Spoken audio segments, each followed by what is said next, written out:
and loyal to their own. For God and country will defend and ever will be true.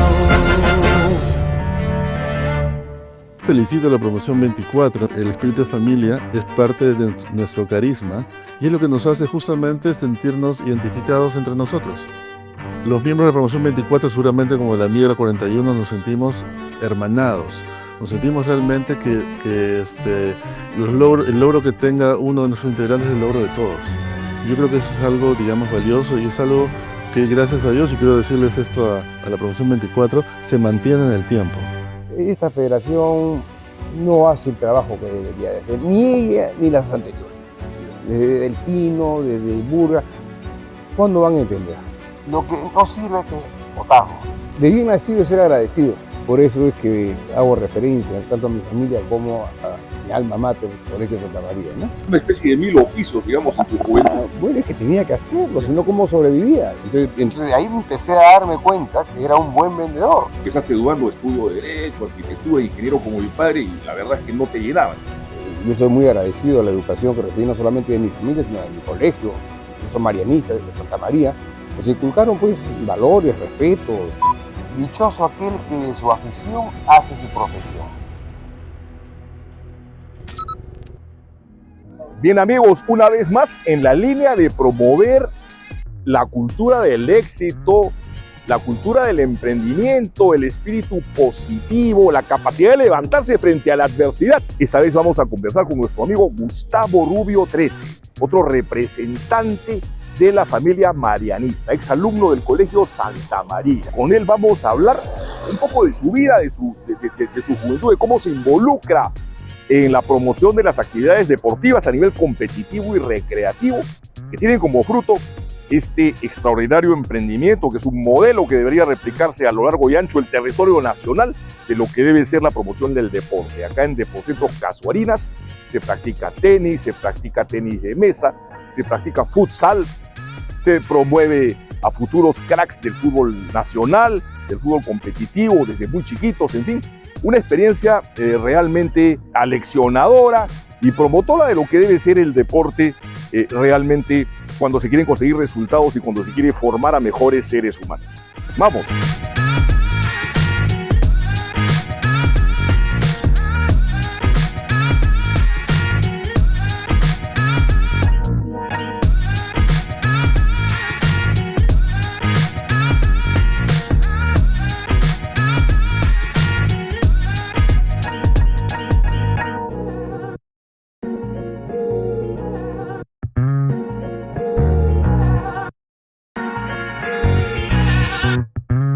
Bien, estamos con una leyenda de lo que es la motivación, el emprendimiento, la promoción de los valores, la promoción del deporte en general y su importancia en el desarrollo de las personas. El señor Gustavo Rubio, promotor de Deporcentro Casuarinas. Gustavo, un verdadero placer estar acá en lo que es tu obra. Muchas gracias, Ricardo. Al contrario, encantado de que estén acá y si puedo colaborar con algo, con el mayor de los gustos.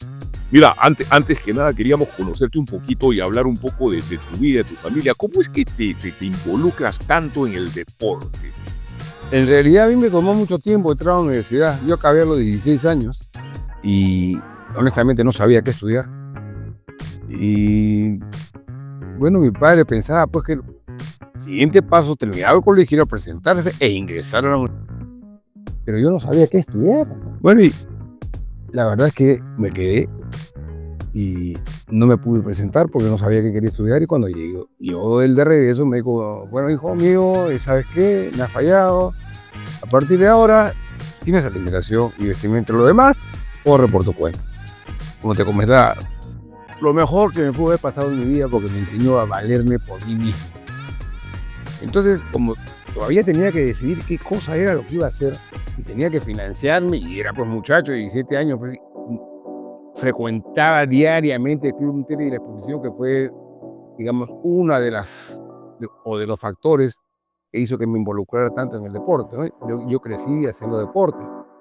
Bueno, y empecé pues a ver cómo era y empezar a recursearme, como se dice. te compraba tu auto, lo maquillaba bien bonito, lo arreglaba y lo vendía. Vendía, digamos, a la clínica americana, por ejemplo, cuando ellos, los doctores, los médicos eran propietarios, tenían pues una relación de morosos e incobrables y ellos no lo podían hacer. Entonces me llamaron un día, bueno, y dije, perfecto, yo cobro aquellas deudas que tenían pendientes. Y yo sí, yo tengo que cobrar, gratis no lo voy a hacer, no me den sueldo, pero denme una comisión buena. Porcentaje de lo que Exactamente, 30%, para ellos era una maravilla y para mí también era. es una especie de 1000 oficios, digamos, en tu juventud. Bueno, es que tenía que hacerlo, si no, ¿cómo sobrevivía? Entonces de ahí empecé a darme cuenta que era un buen vendedor.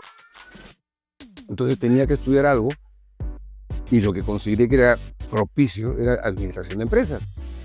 Entonces recién, yo acabo el colegio en 66, recién a mediados del 69 me presento a la Universidad de Lima. Gustavo, yo quiero destacar algo importante de lo que estás diciendo. O sea, digamos, en base a la experiencia, en base a la calle que tuviste, encontraste tu vocación. Buena cuenta, tú lo acabas de decir. O sea, empezaste dudando estudio de Derecho, arquitectura, ingeniero como mi padre, y la verdad es que no te llenaban. Haber tenido contacto con el día a día, descubriste que lo tuyo era la empresa, la administración de empresas, y así tomas la decisión ya de entrar a la universidad. Eso deben tenerlo muy presente los jóvenes. Lo que pasa es que en aquella época, si bien es cierto, yo soy muy agradecido a la educación que recibí no solamente de mi familia, sino de mi colegio, que son marianistas de Santa María, nos inculcaron pues valores, respeto, decencia, puntualidad, cosas que son hoy en día no muy usuales, ¿no? Y recibir un poco de vez en cuando. Ah, pero claro. Como dice un padre, como seguramente lo hicieron los hermanos, los marianistas, ¿no es cierto? Claro. Y tú lo procesaste de una manera muy eficiente, dicho sea de paso. Bueno, sí, exacto. O sea, debí haber sido ser agradecido. Por eso es que hago referencia tanto a mi familia como a mi colegio, a mi alma mater, Colegio Santa María, ¿no? Y efectivamente, entonces, a esa edad, resulta pues muy temprano para saber qué cosa es lo que realmente quieres. O sea, y tienes que hacer algo que sea de tu agrado, ¿no? Como decía, ya lo he mencionado con anterioridad, mi abuela, dichoso aquel que de su afición hace su profesión. Me presento a la universidad y como tenía que financiármela, fui directamente a Bienestar Social a una entrevista con la señora Lili de Cueto Ferrandini, que en aquel entonces su esposo era ministro de Educación. Carlos Cueto Ferrandini. Correcto. Esto en el primer gobierno de la U. Y su esposa Lili era la directora de Bienestar Social en la Universidad Católica, con la finalidad de ir, me entrevista y me dice, de una manera muy graciosa, a ver, hijito, porque era muy correcta, yo la quería mucho. Has estudiado en el Colegio Santa María, vives en Miraflores y pretendes que te dé una beca. Hay miles que están muy por delante tuyo. Pero yo, tejo, insistente. Bueno, le dije, le hago una propuesta. Escucho. Deme media beca con el compromiso de que yo obtenga como mínimo calificaciones de 15. Te pusiste un reto. Pero claro, pues, en esa época los muchachos sacaban un 11 y salían a reventar cohetes. Ah, y la universidad Sobre todo en determinados cursos, como estadística, me acuerdo. Entonces le pareció interesante y le pareció justo, ¿no? O sea, este muchacho, le conté toda la historia que ya había adelantado y me dijo, me parece bien. Tienes el 50% del pago con el compromiso de que tú obtengas mínimo 15%, de lo contrario lo pierdes. Era un reto, tenía que estudiar. Entonces, una vez que ya entré, dije, bueno, ahora lo que tengo que hacer es estudiar. Yo ya había generado algunos recursos durante 2 años y medio, 3 años, 66, 2 años y medio para ser exactos. Y luego en verano trabajaba.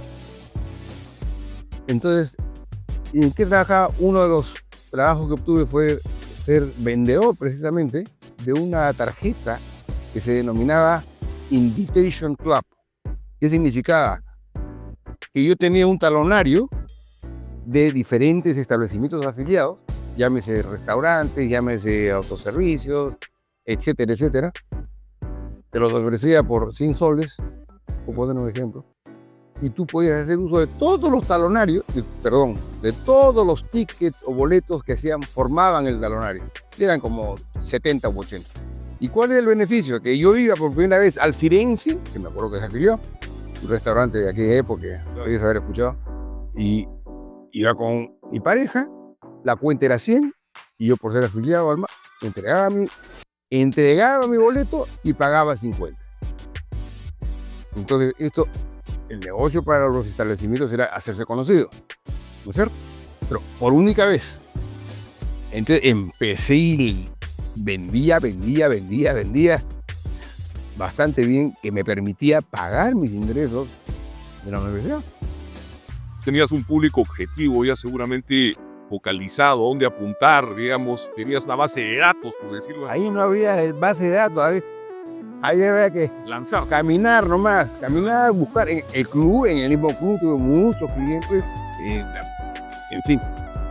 Y además, al ver el señor que vendía bien, me dijo, mira, a partir de ahora, quisiera que ya no vendas, sino que afiles establecimientos. Está bien, le dije, pero ¿cuáles son las condiciones? Las condiciones evidentemente eran bastante mejor que la de la comisión por un talonario vendido. Hasta que llegó un momento, ya no venda más, porque siempre yo le daba, se metía duro, afiliaba a muchos establecimientos.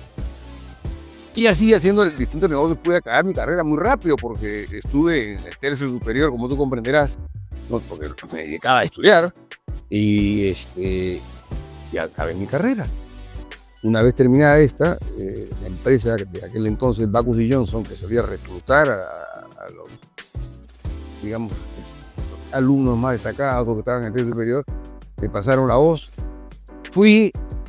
Estuve 3 o 4 meses y la verdad es que no me convenció mucho y tuve una discrepancia con uno de los directores que me dijo, oye, ¿te han visto jugando a squash? Así le dije, el deporte no me lo vas a quitar de ninguna manera.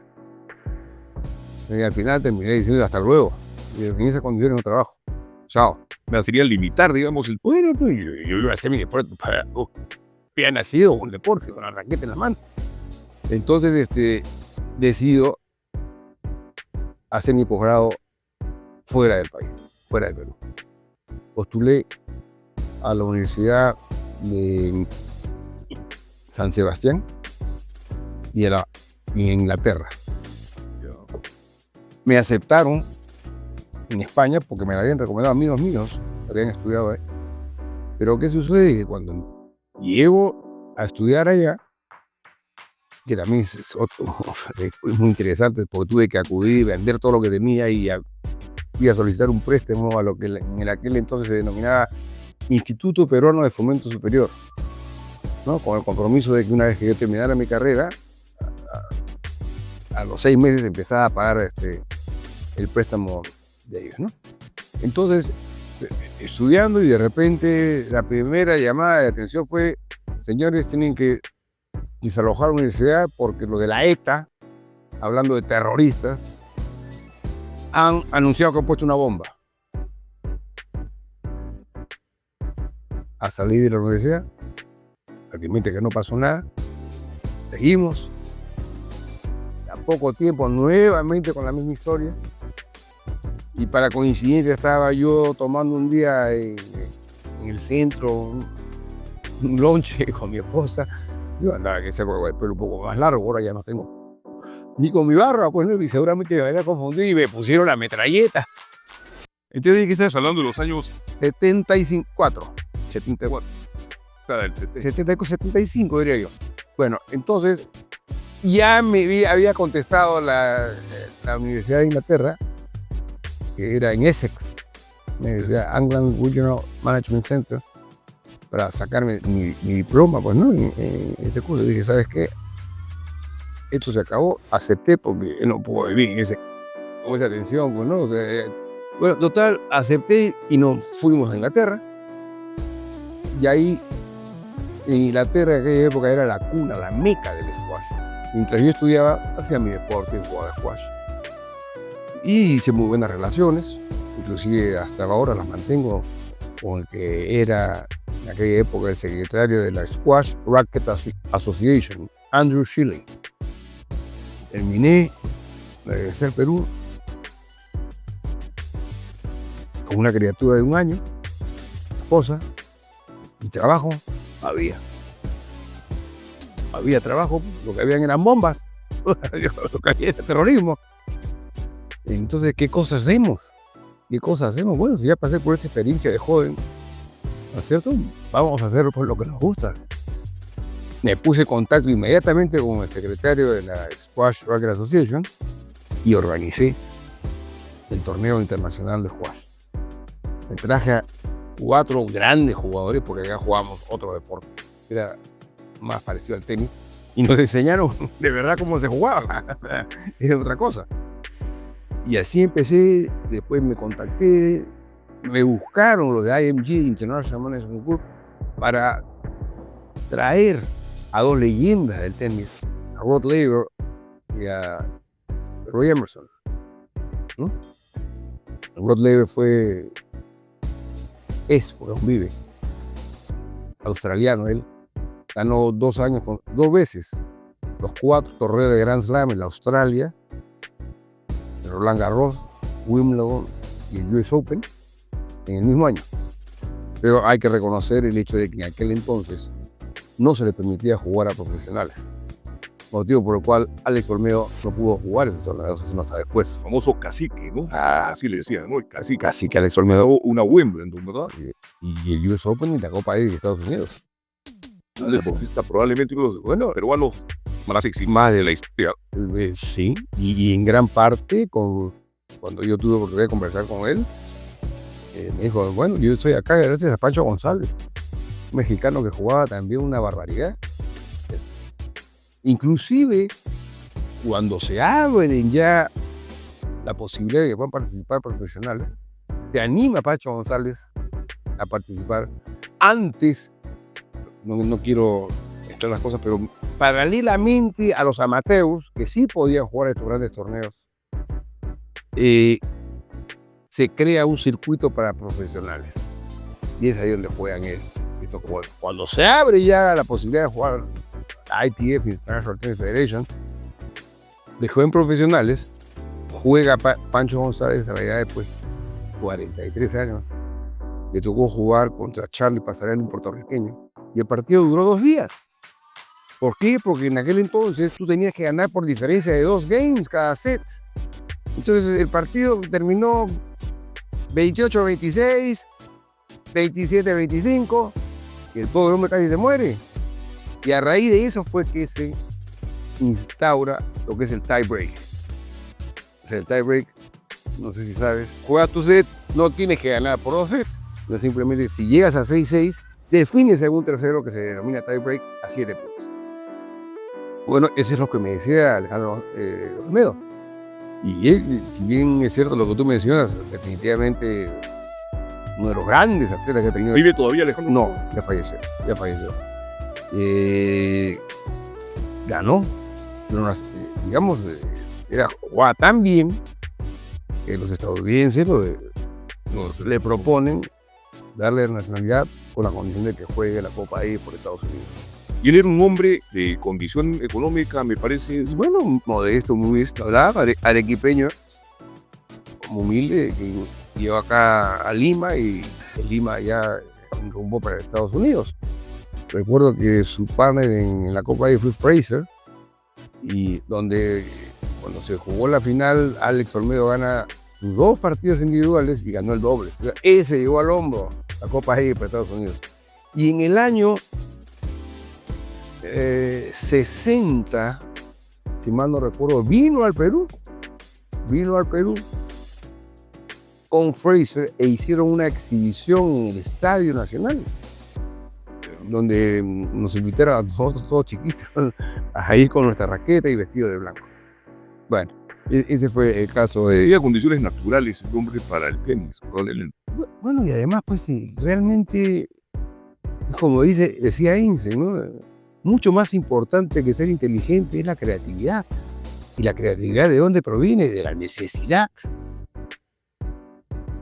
El que lo tiene fácil se le va a ir. El que tiene que sudar, por eso es que se dice, ¿no? Y con justa razón.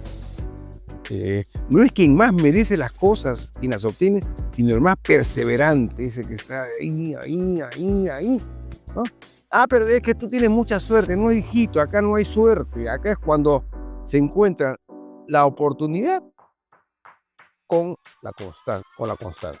Tú eso lo ves acá en el día a día, seguramente con tantos chicos que vienen a aprender deportes. Acabamos de ver, por ejemplo, una maravilla, ¿no? Estos chicos del tenis de mesa, por ejemplo, que me han impresionado. Un juego rapidísimo que requiere mucha agilidad mental y física. Concentración. Cuando he visto a los chiquitos, por ejemplo, que se están preparando para de repente llegar un día al Boca Juniors de Argentina, impresionante. Estos chicos, pues, como tú dices, aparte de talento, tienen que tener esa garra y ese deseo, ¿no es cierto?, de surgir, porque si no hay eso, chavos. Sí. Y así surgen los Alejandro Solneos, los Alfredo, la chica del vóley, ¿no? O incluso, digamos, una selección peruana de media caña como la que formó Gareca para el Mundial fue el Mundial de Rusia, ¿no es cierto? Que en base un poco a garra, a motivación, lograron un objetivo sin ser necesariamente un gran equipo, un equipo muy talentoso. Bueno, es aceptable, ¿no? Sí, pero también hay que destacar que hubo algo de suerte, ¿no? Por supuesto, factor suerte que también juega. Fíjense que en realidad las posibilidades de ir a ese mundial eran mínimas, salvo que se presentase lo que se presentó, un milagro. Las manos, un tiro libre y reclamo por parte de Chile. Chile, efectivamente. Fue sorprendente la forma como se ganaron partidos seguidos y cómo grandes equipos. Yo opino lo contrario. Sí.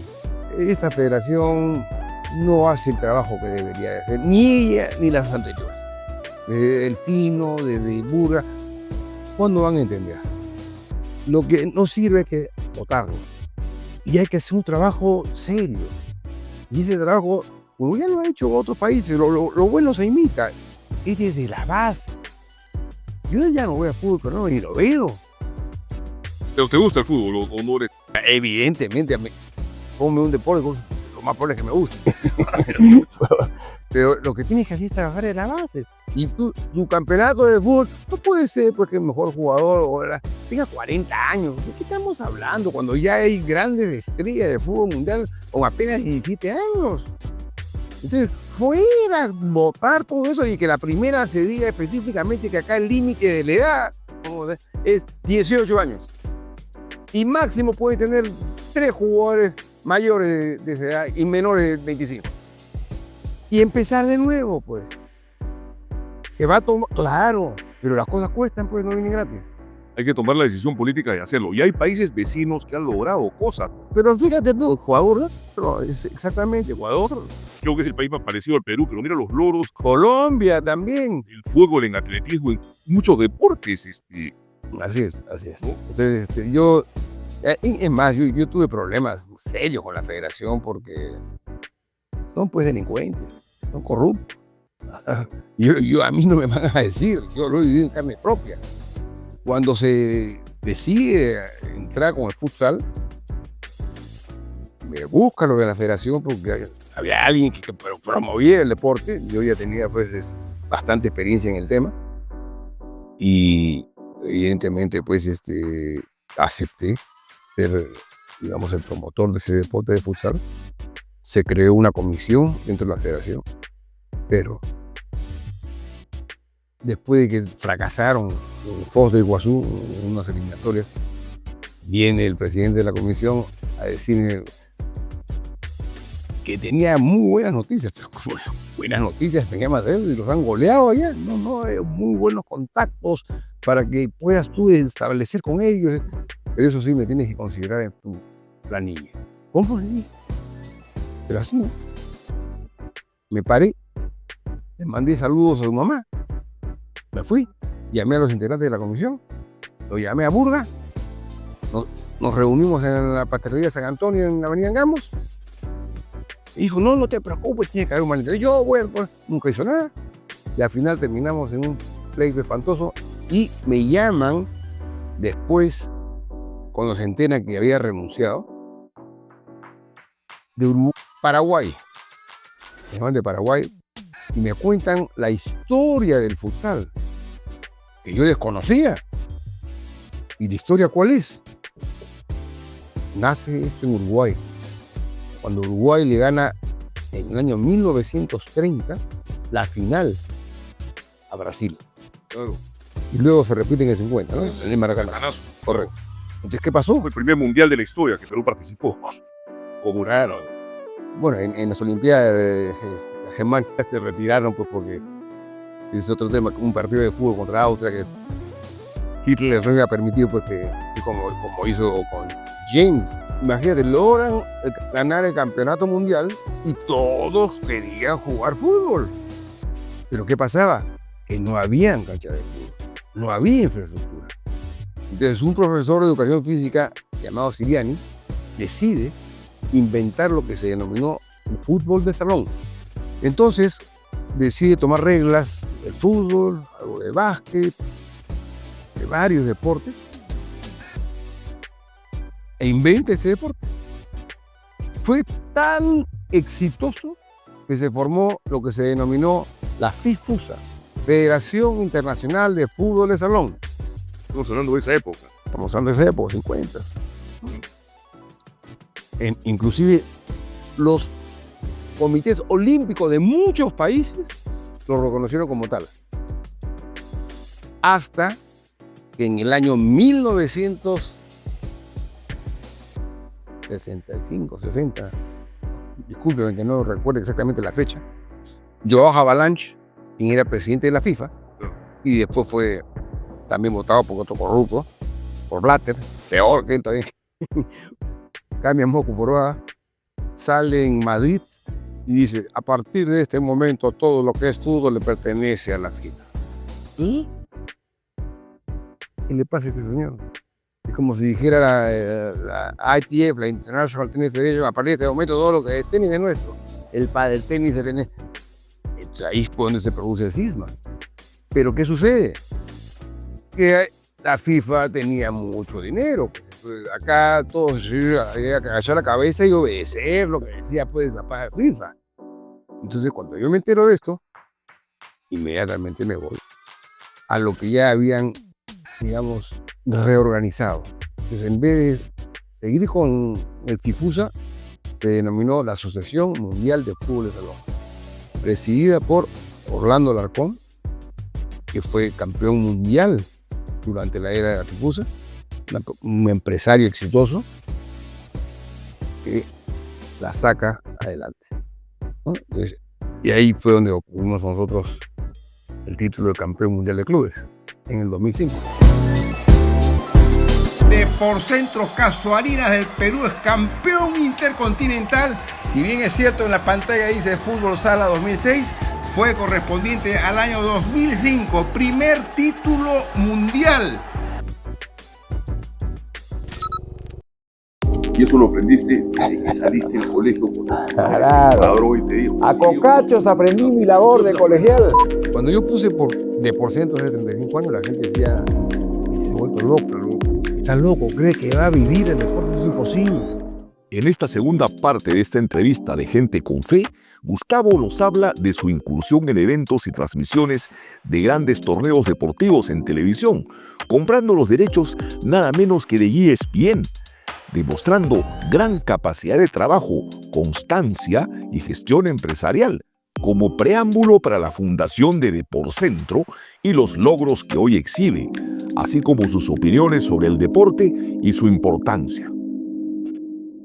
Cuando empiezo ya a promover eventos, porque no había trabajo, empecé con el squash, traje a estos tenistas, a Emerson y a Rod Laver, traje polo, traje tenis de mesa, y un buen día, muy cerca ya a que se jugara Copa Davis contra Ecuador, precisamente, me doy con la sorpresa de que no se iba a transmitir. Entonces inmediatamente fui a buscar al que era presidente de la federación en aquel entonces, Bartolomé Puyos Planas, y dije, oye Bartolomé, ¿qué está pasando? Él lo conocía porque él era jugador de tenis y iba a club un tenis de posición. Y esto no puede ser. Se tiene que transmitir. No, lo que pasa es que los derechos no los tenemos nosotros, lo tiene ESPN. Al día siguiente yo estaba comprando mi boleto y me fui a Nueva York. Fui a ESPN, por coincidencia, me encuentro con un compañero de clase mío, el guachano, Jorge Kekin, compañero de clase mío, que también ha estado muchos años en la televisión y sí, todavía Promotor de eventos y deportista y automovilista, ¿no? automovilista. Básicamente, El hermano fue el promotor de eventos, ¿no? El que trajo los sí. Trataron de traer a Santana Santana, cuando estaba Velasco. Así es. Son porque es el automovilista, correcto. hombre de televisión. También. Bueno. Sí me encontré, ¿qué tal? ¿Cómo estás? Bueno, y el hecho es que él me presentó y estaba la encargada de todo esto, era una señorita muy, muy inteligente, muy simpática, Michelle Marquídez. Conversamos y le expliqué cuál era la situación de Perú. Ningún problema. Tiene los derechos de televisión y además tiene los derechos también para transmitir lo que en aquel entonces se denominaba los Super 9, que hoy en día son los Master 1000, de los más importantes, ¿no? Indian Wells, el de Miami, Monte Carlo, son los 9 torneos más grandes digamos, después de los del Grand Slam. Gustavo, y entrando un poco en la parte del negocio, ¿cómo negociaste? O sea, tienes que pagar. Claro, Una burrada de plata por esos derechos. inicialmente no fue una burrada de plata, porque a ellos también interesaba expandirse.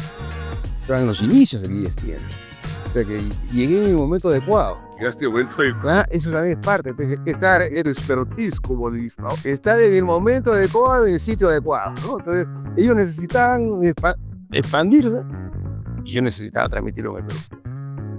O sea que, cerrado, me voy yo tranquilito a Guayaquil, donde se juega la Copa Davis, y el día anterior me entero que la transmisión iba a ser en simultáneo, tanto para radio como televisión. Uy, esto va a ser horrible. Oye, yo que algo de tenis conocía, ¿no? Siendo modesto, había nacido y vivido un club de tenis. Dije, no, acá salto a la piscina. El que no arriesga no gana. Alquilé una caseta e hice la transmisión por primera vez al Perú. Canal 4. Cuando estaba Nicanor González y Argulú. Mauricio Rubén y el famoso Nicanor González. Caneja. Entonces, parece que no lo hice mal. Y además eran grandes empresarios de la tele también que te facilitaron muchas cosas, me imagino, ¿no? Bueno, En eso estábamos mejor en otras épocas. claro, sin duda, pero era complicado, ¿no? Ahora, pues, con tu teléfono, puede transmitir, había que comprar esa tele, había que bajarlo, era complicadito. Acá te hago una pregunta también, digamos, ¿y cómo entras a todo este circuito? ¿Te ayudó mucho tu formación profesional, tu experiencia en ventas en el CNT? Y la primera etapa en todo cuando contaba que el día pones para restaurantes exclusivos en Lima, qué sé yo. ¿Cómo entras al circuito y te enteras de lo que ocurre en ESPN, en Estados Unidos, en Ecuador? O sea, ¿cómo es ese proceso? También la gente que le gustaría conocer, o sea, ¿cómo se involucra una persona en ese mundo? Bueno, pues todo, paso por paso, como dicen los rusos, primero matamos al oso y después hacemos los saltos. Entonces, cuando yo empiezo a ver que podía comentar los derechos o los partidos de los derechos de televisión que había conseguido, dije, tengo que involucrar un poco más. Entonces, en el primer torneo de squash internacional, logré el oficio importante, Shell, a través de mis relaciones y amistades y todo lo demás.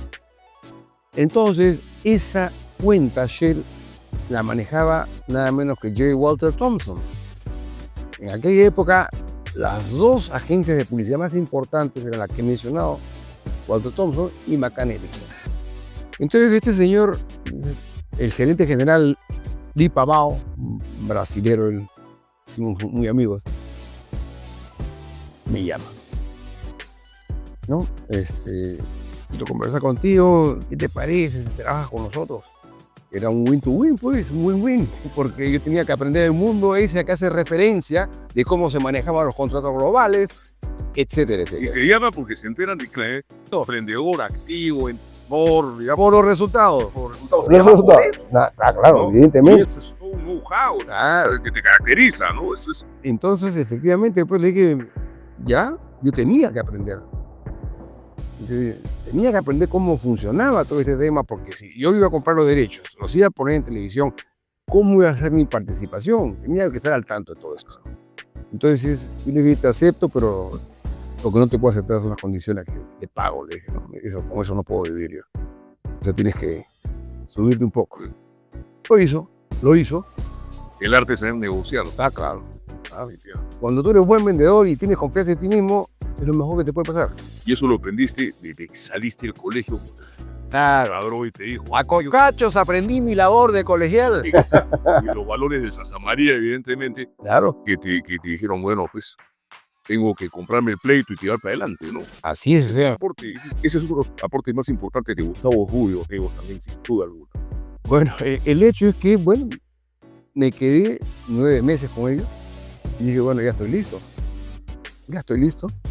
Y después de comprar los derechos de televisión y transmitirlo de tenis, compré los derechos de la NBA, de básquet. Ya. Cosas mayores, ya. Sí. Entonces, y luego Obviamente tenías competencia, gente que también quería lo mismo que tú, apetecía lo, digamos, tenía seguramente, ¿no? Como en todo. pero por esas cosas del destino, yo fui un pionero en varios. En eso tuviste suerte, o sea, tú pusiste el ojo en una cosa novedosa, Por necesidad. por necesidad. No, es creativo. Ajuste el ojo, Por eso no hay que darse por vencido. Hay que ser perseverante. Es la única manera de lograr el éxito. Y sobre todo en aquello que a uno le gusta, lo que es bueno. Sobre todo en aquello a ti te apasionado y te apasiona el deporte. Yo soy en gran medida lo que el deporte me dio. Entonces, así fui. Claro. ¿Qué hacía yo? Bueno, iba con mi paquete, señores, tengo los derechos de televisión de tenis, los derechos de televisión de la NBA y ya también está involucrado en el fútbol de salón. Entonces, ustedes ponen la señal y yo pongo el contenido. 50-50. Respetando la exclusividad. Si yo pongo Coca-Cola, tú no me pones Pepsi-Cola. Así fue el acuerdo Te que negociaste muy bien. negocié. Ustedes ponen la señal, yo pongo el contenido y vamos a media. Contenido y más la conducción y yo era el que comentaba. Pues, yo era la persona ahí. Es lo más arriesgado del tema, porque si no haces buenos contenidos, Claro. la gente no... Pero sí, pues imagínate tú, esa primera vez que salto yo, el salto que doy para ser comentarista en Guayaquil, para transmitir. Bueno, ya pues, hay que tener bien Bueno, y puesto. entonces ahí nace Depocentro Casuarinas. No, Todavía. ahí no, yo estoy en la televisión. ¿Y qué sucede? Ya que hablemos de que me fue bastante bien, debo reconocerlo. Este terreno que ves corría peligro de ser invadido. En aquella época se invadía por los terrenos. Ya justamente al propietario del terreno le habían invadido uno de los depósitos que tenía. Entonces le digo, ¿ya ves lo que te ha pasado? Si en vez de arriesgarlo se les quede esto, a sabe Dios, hermano. Claro. Yo entro acá y empezamos a difundir el deporte. Es mi suegro, ¿no? Una persona bien deportista. Y me dijo, por supuesto que sí. Llegamos a un... Ya ahora tenemos, como puede ver, 35 años, que no es poca cosa, ¿cierto? Pero inicialmente esto lo abrí como tenis nada más. Entonces, debo ser sincero, los primeros años perdía plata en Depocentro, pero en la televisión ganaba. Eso me permitía, porque yo sabía que la televisión iba a ser eterno. Acuérdate que después viene ya el cable. Que ya ¿qué sentido tenía que Y redes sociales que han reducido la televisión. Pero sí me dio un tiempo interesante, significativo. Cumplía un rol un poco esto para apoyar tu actividad, digamos, comunicacional, empresarial. Entonces, entre tanto, obviamente yo empecé mis programas de televisión a promocionar a Depocentro Casuarinas. Porque yo sabía que lo de la televisión iba a acabar algún día. Sabía. Claro, evidente, pues el cable ya estaba ahí a la vuelta. Entonces, y cuando ya dejo la televisión, ya pues había repotenciado tremendamente a Depocentro Casuarinas, y no solamente con fútbol, sino con otras disciplinas. De la parte del título mundial que te comentaba anteriormente, hemos tenido convenios, por ejemplo, con la Academia de Nick Bolitieri, la academia más prestigiosa del mundo en aquel entonces, forjador de grandes tenistas como Agassi, Sampras, Mónica Seles, y por así decir. Tú escribías, entiendo yo, estar afiliada y tú hacer Boca Juniors, ¿cómo es la figura esa con Bueno, la sección de fútbol que he visto niños, algo maravilloso, me parece. Con los niños de la verdad. Eso va a ver mi hijo Sebastián Rubio. Ya. Es representante del Boca Juniors en Italia. Y tiene una de sus sedes es acá en Deportes Centro Casualidades. Nosotros, antes que él estuviera involucrado en ese tema, teníamos como profesor de fútbol para niños, nada menos que a Fernando Mellán y también a Alberto Gallardo, que murió muy joven, pues, ¿no? Grandes personas. Y, entonces había que legar un poco y buscar pues, a los expertos en el tema, y yo tampoco me voy a soplar todo esto, porque ya había ido bastante. Pero digamos a que estos chicos podrían aspirar a algunos, los más destacados, a de repente ir a la Argentina. Podría, Sí. valor ahí extraordinario para la vejez de Pizarro, de Samuel, Boca Juniors, digo, un Sin duda, claro. Guerrero, una figura de esa. Claro, lo que pasa es que, a ver, te pongo yo en el caso de que eres padre de familia y tienes a tu hijo que tiene condiciones y que decide dejar de estudiar por irse a jugar fútbol. Una decisión difícil, ¿no? Hay que ver eso. Y sobre todo, las posibilidades que te ofrece el Perú en fútbol son pues mínimas. Hemos hablado del tema de la federación. Sin embargo, hay padres que he conversado con unos padres que sí les interesaría que sus hijos sean profesionales. Ya, pero claro. Y aunque sea, digamos, no llegar a ser grandes estrellas, pero jugar en ligas importantes de Europa, de Argentina, Brasil, o intermedias, y ganar sueldos muy buenos. Pero por supuesto. Mira, cuando yo puse de por ciento, La segunda división española, cuando yo puse de por ciento hace 35 años, la gente decía, se ha vuelto loco, está loco, cree que va a vivir el deporte, eso es imposible. Todo era amateur, pues, no había... Bueno, pero hoy en día no solamente en tenis, por eso es que también la primera cancha que llegó al Perú de pádel tenis, que hoy día está revolucionando, de vidrio, la traje yo hace más de 20 años. Hoy en día es un deporte que se practica en casi toda la parte del mundo y aquí en el Perú ha empezado a tomar un auge impresionante. Próximamente vamos a estar haciendo un torneo interplayas de pádel tenis. Es lo pueden buscar, no sé si tienes algún video o algo, lo encuentras muy fácilmente en las redes. Es una combinación de tenis con el squash, ¿no? Y claro, si tú logras ser un buen jugador, puedes participar en estos torneos mundiales, donde los premios son pues 100.000 euros, 150.000 euros, caramba, bastante respetable. que quería tener una parte también, digamos, ya el deporte como negocio. Digamos, por ejemplo, para incursionar en el tenis profesional, me imagino pues que quieres, aparte de invertir tiempo, invertir mucho dinero en formar a un tenista profesional. ¿Cómo es el negocio finalmente de promover a un tenista profesional? A ver, ¿qué te voy a decir? Para empezar, lo primero que tienes que tomar en cuenta es que tenga el biotipo adecuado para jugar el deporte, en este caso tenis. Tienes que ser una persona que no mida menos de 1,82 m. Si no, salvo casos excepcionales, como el que hubo ese muchacho Schwarzenegger, el argentino. Pero por ejemplo, que yo recuerdo, hemos tenido tenistas conocidos muy altos en el Perú, ¿no? El Tupivenero. Eran otras épocas. Eran otras épocas. Ahora tiene que ser atletas. Pero sin duda, eso es lo que te iba a comentar. Hoy día, aquella persona que quiere ser deportista tiene que ser atleta. No te puedes parar en la mitad de la cancha y agarrarte la cintura como solías hacer. No, tienes que ser un atleta y jugar los 90 minutos. El tenis es igual, pero requiere después de ciertas condiciones. Estatura, al servicio, el smash, 1. 2, un buen peso. Obviamente un buen entrenador. Y obviamente una federación pues, que fomente, que motive. Son las condiciones. O sea, ¿cómo se aprende? Jugando con mejores, con un buen profesor y viendo jugar a buenos jugadores. Cuesta, pues todo cuesta. Pero hay deportes en el que, digamos, es muy difícil que la mayoría de la gente pueda practicar, como el tenis, tú lo dices. Pero hay otros que sí pueden hacerlo. Por ejemplo, el fútbol de salón, el pádel, el tenis de mesa. Tú requieres medir 1,80 m. O sea, tú tienes que dedicarte a lo que eres bueno. Es como en las empresas. O sea, Perú no se puede dedicar a producir autos. No, pues. Agricultura, ¿no? Pesca, otra cosa, minería. tienes que dedicarte a lo que eres bueno. De lo que tenemos, no pretendamos tener un equipo extraordinario de baloncesto. Imposible, pues lo tuvimos una vez en las Olimpiadas de 64 en Tokio.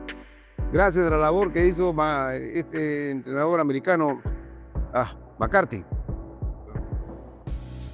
Está confundiendo el nombre, pero no importa. Que hizo, reclutó a gente que medía más de 2 metros. El Chino Vázquez, Ricardo Duarte. Exactamente. ¿No? Jugó en la selección también Cipriani. Luis Cipriani, claro. Esa es la madre del Cordero. O sea, Entrenador del equipo de básquet de Santa María, también trió Cipriani. bueno, él es marianista. Y es marianista. Claro, él es marianista. Gustavo, y dime, y volviendo a la parte comercial, ¿y hay gente que invierte, digamos, en deportistas competitivos en el Perú? Sí, por eso, pero te digo, tiene que escogen y... Si tú me dices a mí en quién hay que invertir, yo tengo que buscarlo, pero con lupa. ¿Qué deporte? Por ejemplo, hay jugadores de tenis que son representados por promotores, pero ¿qué peruanos? No tenemos la menor opción, pues, representantes de jugadores de fútbol. ¿Quién destaca? Gustavo, ahora, digamos, te iba a hacer una pregunta un poco complicada. Te iba a preguntar, si te hiciesen presidente o jefe del IPD, ¿qué harías? No.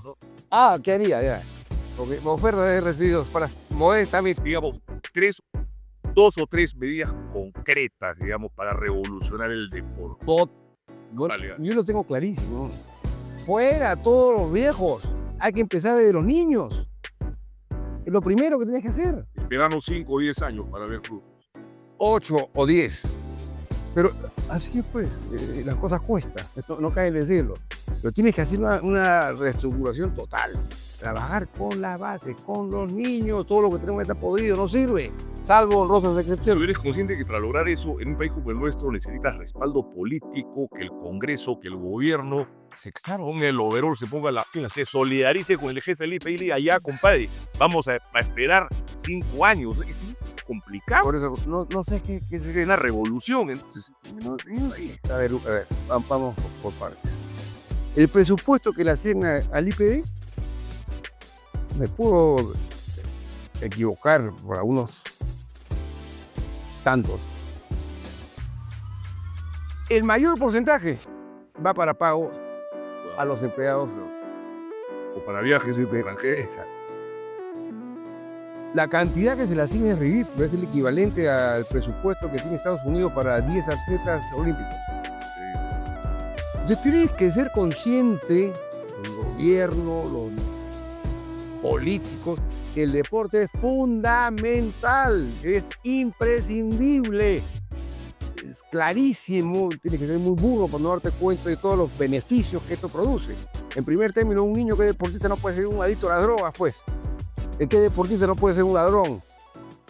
Va a tener mejor salud en su vejez, en su adultez. ¿No es cierto? Va a ser un tipo disciplinado, va a ser un tipo puntual, respetuoso. Más, digamos, en todo ámbito. Económico. Así es. En todo. Eso es bueno para la economía de país. Mientras no entiendan estos señores del significado y la importancia que tiene el deporte, estamos muertos. Porque con lo que se nos asigna, y sabe Dios qué harán con ese dinero, ¿no? Eso es fundamental. ¿No crees, por ejemplo, que una buena alternativa sería que una inversión a través, por ejemplo, de esos programas, esos sistemas que tienen de obras por impuestos, mediante los cuales se puede hacer obras de infraestructura, digamos, en carreteras, en saneamiento, qué sé yo, se pueden hacer obras? Pero por supuesto. Infraestructura deportiva, un poco de creatividad, ¿no? Qué lindo sería tener, ejemplo, eso. Qué lindo sería tener deporcentros en todo el Perú. Hay que fomentar, hay que haya posibilidades. Claro, el chico no puede jugar porque no hay una cancha, pues. El chico no puede jugar porque no hay un buen profesor. Entonces, no hay oportunidades. Está mal invertido los recursos. Yo me vuelvo a remitir, disculpa, nuevamente al caso del Ecuador. El Ecuador es un país que en los últimos 20 o 30 años, por lo que yo he observado, nos ha superado en deportes. Claro. En todo. Porque parece que en el Ecuador hay empresarios, gente seria que propone el deporte, o me equivoco. Yo veo que destacan en atletismo, destacan en boxeo, destacan en fútbol, destacan en deportes colectivos, en tenis. Si acá no hay que descubrir la pólvora, no hay que descubrir nada. Lo que pasa es que necesita gente decente que esté a cargo de las diversas federaciones. y hacerle ver al gobierno que se requiere de un presupuesto significativo para poder hacer obra en el Perú, enfocada en lo que es el deporte. Nada más. No tiene nada de complicado. Tienes que dar la oportunidad y tienes que tener los recursos para poder contratar a buenos entrenadores y tener la infraestructura necesaria. Con eso ya está hecho. Y evidentemente tienes que esperar, ser paciente. Las cosas no se logran de inmediato, es un proceso que se inicia a partir del próximo año, ¿no? Empezando con los niños de colegio. Gustavo, ahora, digamos, me gustaría recoger tu opinión también. Hay lo que es el deporte competitivo, ¿no es cierto? Que es importante para tener atletas que ganen, que nos obtengan victorias, que eso es bueno para motivar a la gente, para, digamos, elevar la autoestima de la población.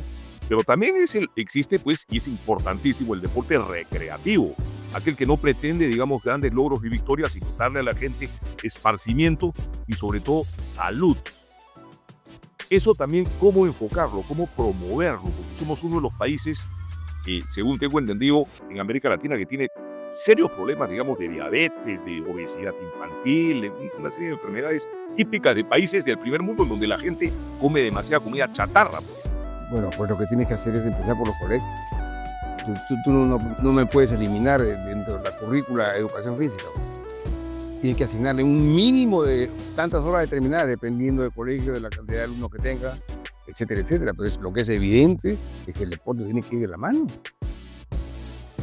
No solamente para evitar que seas pues un nadie, sino para tu propia formación, por tu propio bien.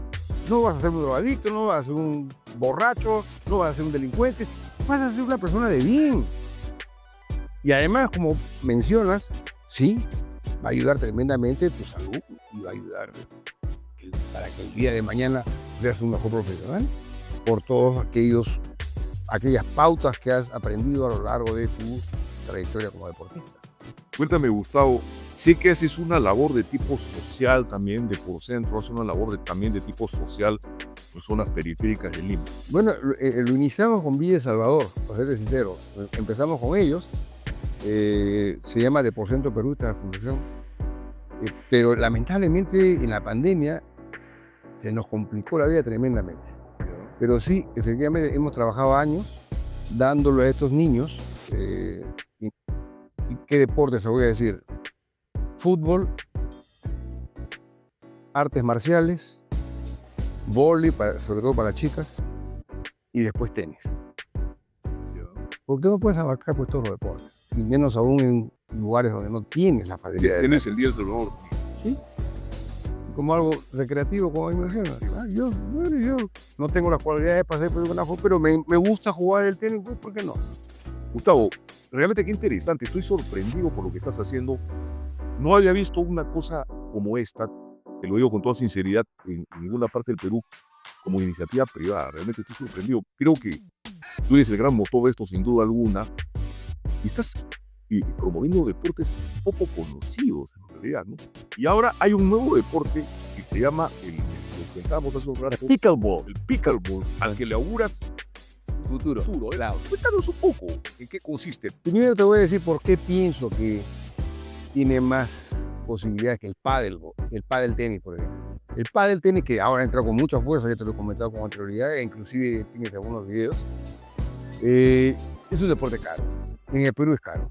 ¿Por qué? Porque la cancha no es barata. Entonces, un grupo muy reducido puede practicar.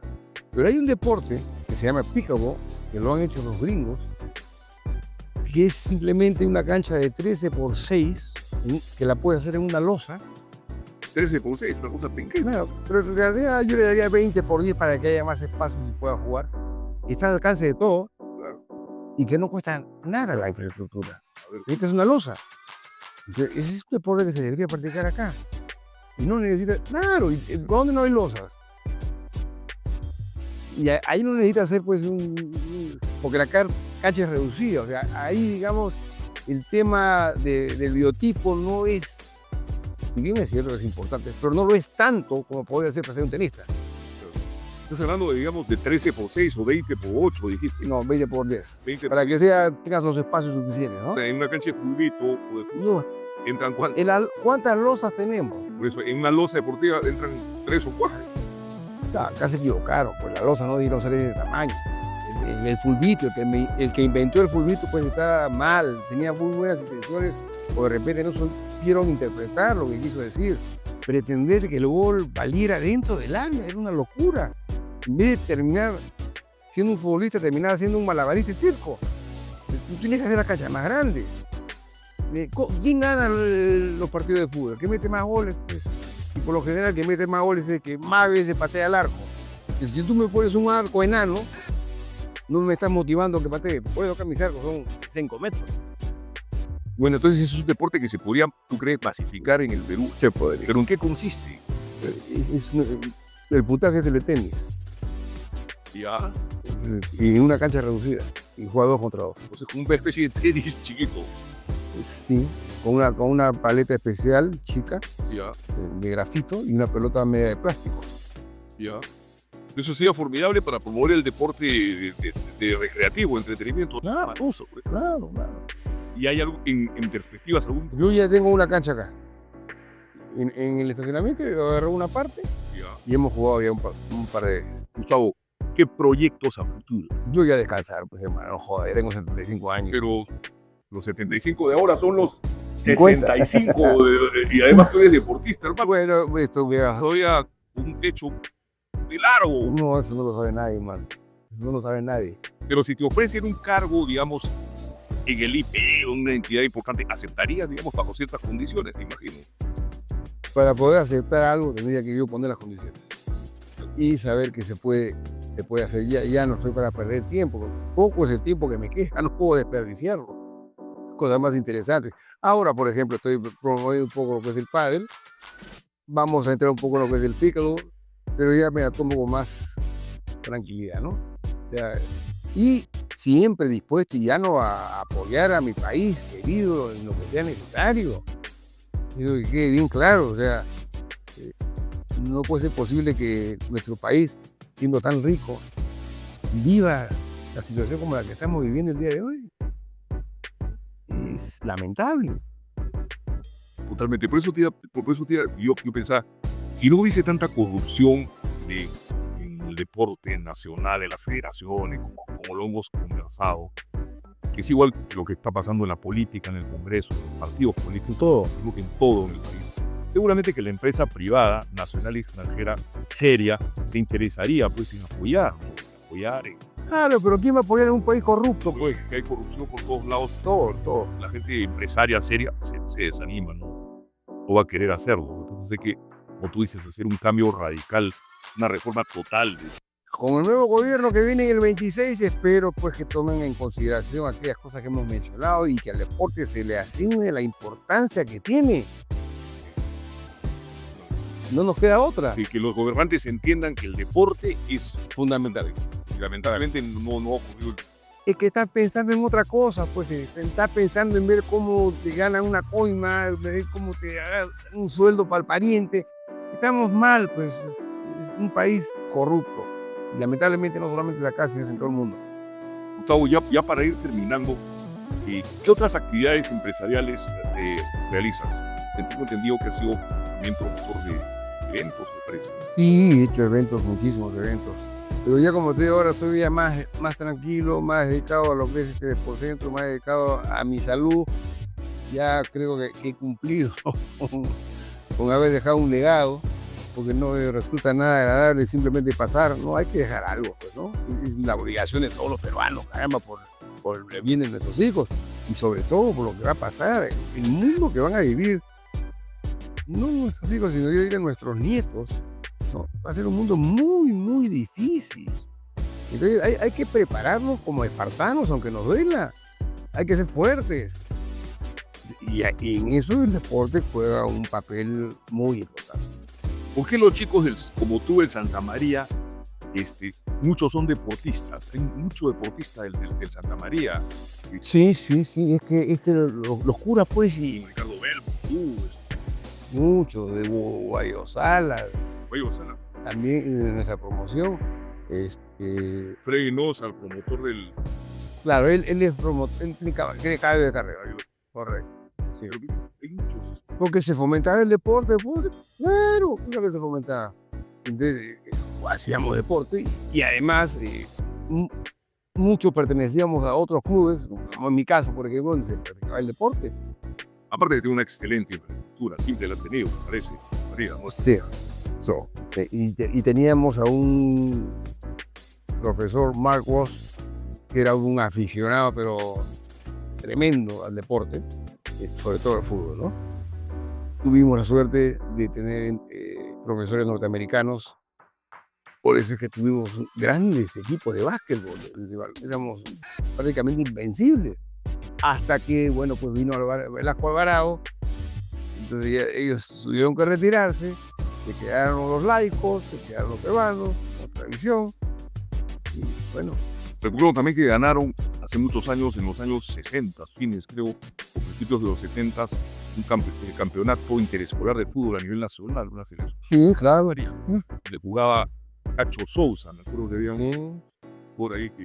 Claro, hemos sido campeones interescolar, claro, y en baloncesto también, y en natación también, grandes nadadores.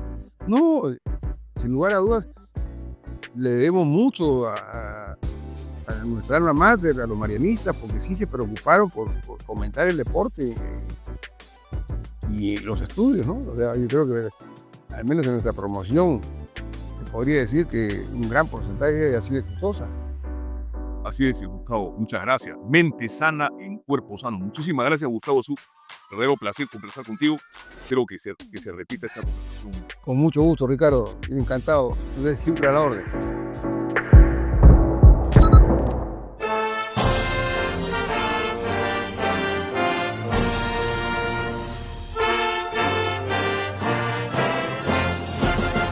Colegio Santa Maria, we share thy care and love. We beg thy guidance through this life to endless bliss above. Oh, teach us to be Catholic men and loyal